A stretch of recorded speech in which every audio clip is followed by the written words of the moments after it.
бүгүнкү чыгарылышыбыз биздин программабыз сиздерге бул тасманы көрүүгө кызыгуу жаратты деген ишеничтебиз. Андыктан жалпы биздин телекөрүүчүлөрүбүзгө үй бүлөңүздөр менен биргеликте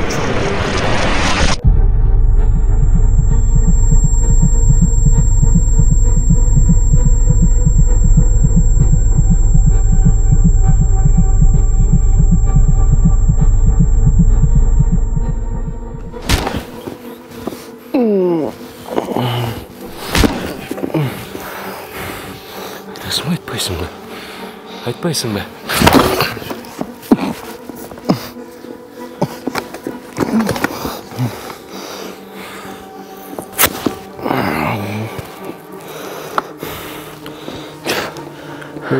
Сөйлеме, құлағым сенде. Сен не? Үшіді ұрсаңар еле, мне малымат алымды ұтасыңар ба?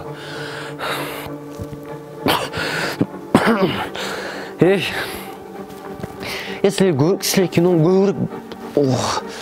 киноны көп көріп олған оқшойсыңар. Кинодағы нәрсеңер сенігі жашуда іштебейді, маңа шеніп қойыр келе. Кинода режиссердің фантазиясы болған. Ал сенігі жашуда жоқ, іштебейді болды. Қайсы киноны көріп алып ұшынай қылғаныңарда білем. Майор Громды көріп алып ұшынай қылғансыңар да тұрау, қылотасыңар. Урматтуу достор, сіздер да Майор Гром кинотасмасын көрсөңүздөр керек. Дал ушул кинотасма боюнча бүгүн айтып берейин деп жаткам. Алды ким менен сүйлөшүп жатат? Эң башкысы сага сүйлөбөй эленби? Болду.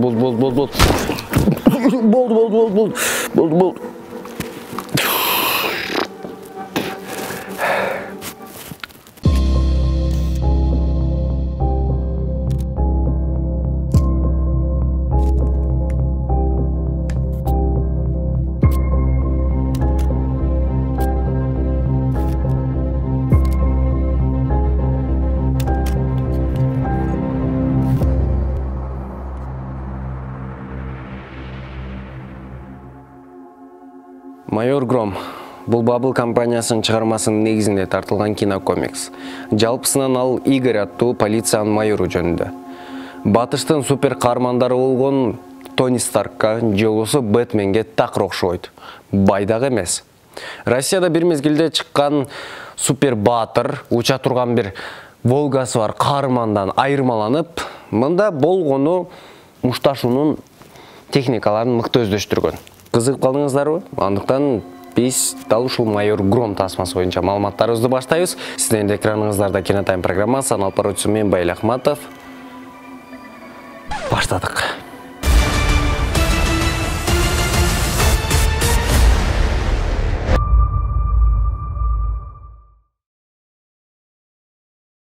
Каармандардын системасы жана сюжеттин негизги конфликти боюнча Bubble компаниясы Батыш кинолорунан жана Батыш кинолорундагы каармандардан үлгү алган. Жалпысынан башкы супер баатыр катары бул тасмадагы башка антагонист болгон Чумной докторду айтсак болот. Тасманын бир тарабында акчага сатылган сот кызматкерлери, алданган эл жана пенсионерлер, ошондой эле таза эмес жол менен байып кеткен байлар жөнүндө айтылса, Экинчи тарабындачы?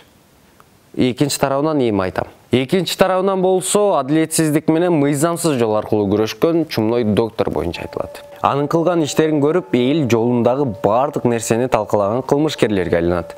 Сөзүнөн кайтпаган, акчага сатылбаган майор Игорь эң алгачкы жолу экрандарга 2017-жылы кыска метраждуу экшен тамашалар аралашкан Майор Гром тасмасында чыккан. Кыска метраждуу тасмадан толук метрге харизмалуу куралчан 3 кылмышкер өткөн. Алар эски Шайбу мультфильминдеги хоккейисттердин бет кабында жүрүшөт. Бирок тартуучу топ толугу менен өзгөргөн деп айтсак да болот. Мисалга алып турсак, режиссердун ордуна Муз кинотасмасын тарткан Олег Трофим келген. Ал эми башкы ролду ошол эле биздин жакшы көргөн каарманыбыз Майор Громду Тихон Жизневский аткарган. Жанагы акчага сатылган полиция кызматкеринби? Дал өзү. Кызык. Да, кененирээк айтчы каармандар жөнүндө. Анда кунт койбук. Майор Гром Санкт-Петербургдагы өзүнүн тайманбас мүнөзү менен белгилүү болгон тергөөчү. Детективдик чеберчилиги Шерлок Холмсда эмес, 2000-жылдарда чыккан Убойная сила сериалындагы маалыматты алуу үчүн баарына барган Игорь Плаховду элестетет. Кылмышкерлерди табууга Игорьга бардык нерсенин мыйзамдуу болушун кыялданып, бирок жашоо баары бир башка экендигин унутуп жүргөн стажер Дмитрий Дубин жардам берет. Жана журналистка, блогер Юлия Пчелкина. Анын ролун Любовь Аксенова аткарат. Анын мыкты өөрчүгөн тамаша көйлүгү жана жашоодогу активдүү позициясы бар. Адамдардын жашоосуна миллиардер, филантроп, бирге социалдык тармагынын негиздөөчүсү Сергей Разумовский да кайдыгер карабайт. Ал ачык эмес, бийик имаратта музей сыяктуу үйдө жашайт. Мен билишим боюнча тасмада окуя Санкт-Петербург шаарында болуп жатканы менен шаар аябай өзгөртүлгөндөй көрүнөт. Туурабы? Ооба, туура таптың. Майор Гром чумной доктор тасмасында шаар бираз өзгөртүүлөргө дуушар болгон. Мисалга алып болсок, тасмадагы берилчү ой элге толук түшүнүктүү болуусу үчүн шаар бай жана кедей райондорго так бөлүнгөн. Ал ойдон чыгарылган Готэм же Мартин Скорсезенин көзү менен көрсөтүлгөн Нью-Йорк сыяктуу. Шаардын түбүндө казино ачылган. Ал эми курс көрсөтүп жаткан табло рубльдин түшүп жатканынан кабар берет. Ал эми полиция бөлүмү банк офистерине отсылка таштайт. Тасма жаратуучулары полиция кызматкерлеринин сырткы көрүнүшүн толугу менен өзгөрткөн. Кызматтык унааларынан баштап кийген кийимине чейин. Александр үчүнчүнүн эстелигин полиция бөлүмүнө кире бериште көрөбүз. Ананда атайын тасма үчүн курулган шаурма жасоочу жай. Мына ушундай өзгөртүүлөрдөн улам майор Гром чумной доктор тасмасындагы Санкт-Петербург шаары ар дайым качан гана кинотасманы көрбөңүз улуу көрүнөт. Жакшы. Мынасы маалымат. Айтчы, ушундай социалдык маселелерди камтыган мыкты актер, актрисалар ойногон. Керек болсо, жалпы шаардын баарын өзгөрткөн. Тасмада кандайдыр бир өзүнүн сыры бар го дейм, туурабы? Ушул суроону аябай күткөн. Эч кандай деле сыры жок. Болгону Bubble компаниясы тартуучу топ менен биргеликте визуалдык усулдардын эң мыктыларын колдонушкан. Аларды жаңы деп атоого да болбойт. Тасмада альтернативдүү жерлер гана эмес, альтернативдүү сюжеттик жолдор да колдонулат.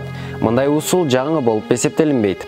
Буга чейин ал Сумерки тасмаларында же болбосо Михаил Ханекенин кызыктуу оюндар тасмасында колдонулган.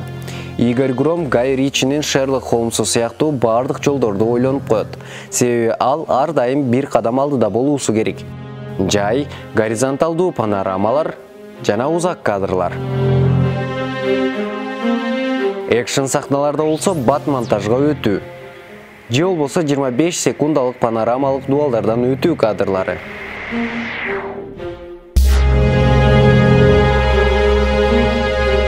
Каармандардын мүнөзүн так ачыктап бере ала турган визуалдык усулдун бири болуп кийимдердин туура тандалышында айтсак болот. Мисалы, башкы каарманыбыз бул кызматтык кийимди кийбеген жалгыз кызматкер. Жалгыз жүргөн майор Громдун достору пайда болгондой эле бул тасманын дагы өзүнүн көрүүчүлөрү пайда болду жана көбөйдү.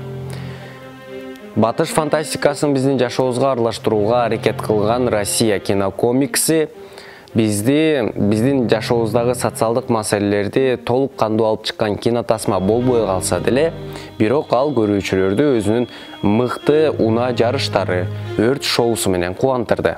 Бирок кандай болгон учурда дагы ал өзүнүн ичинде берейин деген оюн көрүүчүлөргө толук түрдө жеткире алды деген ойдобуз.